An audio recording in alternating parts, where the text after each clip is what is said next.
আজকে আলোচনা হবে ফিউচার এডুকেশন সিস্টেম। আজকের চ্যাপ্টারে যে আলোচনাটা করব সেটা একটু ভয়ের এবং রোমাঞ্চকর। যেমন দেখুন, নোকিয়া বা কোডাক এরা এক সময় অনেক প্রভাবশালী কোম্পানি ছিল। এক সময় পুরো পৃথিবী তাদের পকেটে ছিল, কিন্তু আজ তারা কোথায়?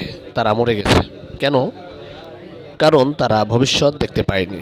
তারা ভেবেছিল আমাদের কোনো সমস্যা নেই, মানুষ তো আমাদের ফোন কিনছেই। তারা পরিবর্তনের সাথে নিজেকে বদলায়নি। শিক্ষা ব্যবস্থা এখন ঠিক সেই নোকিয়া মোমেন্ট চলছে।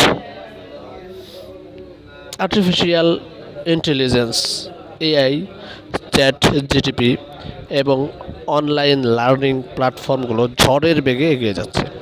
আপনি যদি এখন মনে করেন আমার টিনের চালের কোচিংয়ে, স্কুলে বা মাদ্রাসায় চক ডাস্টার দিয়ে আগামী 20 বছর পার করে দেব, তবে দুঃখিত, আপনি ডাইনোসর হতে চাচ্ছেন। আর ডাইনোসরের পরিণত কী হয়েছিল তা আমরা সবাই জানি। আজ আমরা শিখব ফিউচার প্রুফিং, অর্থাৎ আগামী 10 বছর পর যখন শিক্ষার সংজ্ঞা বদলে যাবে, তখন কিভাবে আপনার প্রতিষ্ঠান মাথা উঁচু করে দাঁড়িয়ে থাকবে। ভবিষ্যতের কথা বললেই অনেকেই ভাবেন, ওহ, তার মানে আমাকে এখন সব ছাত্রকে ল্যাপটপ দিতে হবে আর ভার্চুয়াল রিয়েলিটি ভিআর গ্লাস পড়াতে হবে। একদমই না। টেকনোলজি বা গ্যাজেট কেনাটা ফিউচার প্রুফিং না, মাইন্ডসেট বা মানসিকতা বদলানোটাই আসল প্রস্তুতি। আগামী 10 বছরে শিক্ষার বাজার কোথায় যাচ্ছে এবং এখন থেকেই আপনি কি কি ছোট ছোট পদক্ষেপ নিতে পারেন, চলুন দেখি।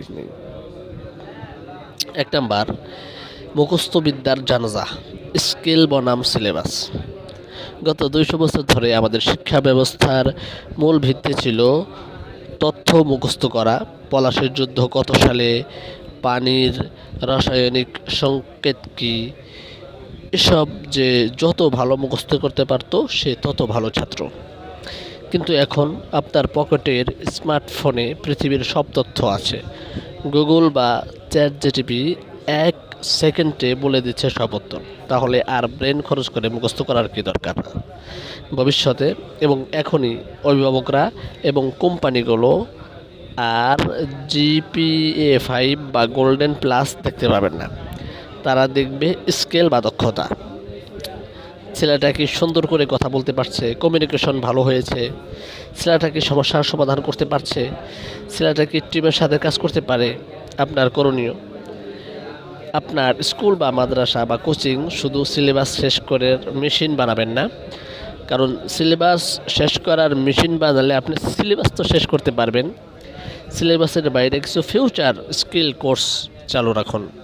সপ্তাহে 1 দিন বা 1 দিন হইলেও এই সমস্ত বিষয়ের উপরে ক্লাস রাখুন। কীভাবে এই আধুনিক স্কিলগুলোকে কাজে লাগিয়ে, কীভাবে এআইকে কাজে লাগিয়ে পড়াগুলা খুব সহজে বোঝা যায়।